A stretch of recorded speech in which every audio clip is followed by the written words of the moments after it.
ચાલો હવે આ પાઠનું આપણે સ્વાધ્યાય પણ જોઈ લઈએ. પાના નંબર છે 43 ઉપર. ગુજરાતમાં સુરખાબનગર ક્યાં આવેલું છે? અબડાસામાં. એ. ગુજરાત ક્યાં જંગલમાં સિંહો જોવા મળે છે? ક્યાં મળે? ગીરના. Very good. ગુજરાતમાં મત્સ્ય ઉદ્યોગનું મોટું કેન્દ્ર ક્યાં છે? વેરાવળ. ભાવનગર જિલ્લામાં અલંગ બંદરે કયો ઉદ્યોગ વિકસ્યો છે? તો કે જહાજ ભાંગવાનો. ડી. ગુજરાતમાં સૌથી વધુ વૃક્ષો ધરાવતું શહેર? ગાંધીનગર. એ. ચાલો ખાલી જગ્યા છે, યોગ્ય કાઉન્સમાંથી આપણે પસંદ કરવાનો છે. પિરોટન ટાપુ જામનગર જિલ્લામાં આવેલો છે.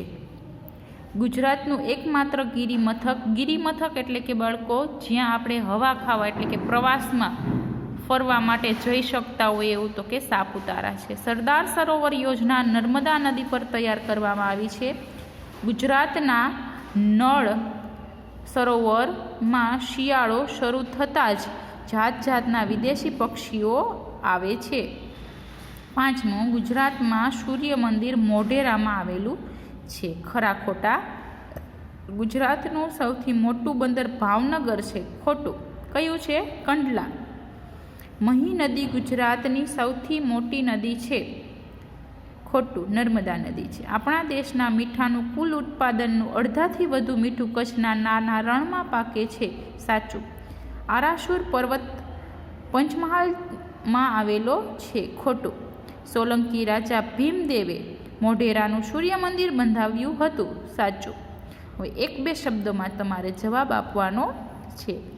ગુજરાતનું રાજ્ય પક્ષી કયું છે? સુરખાબ.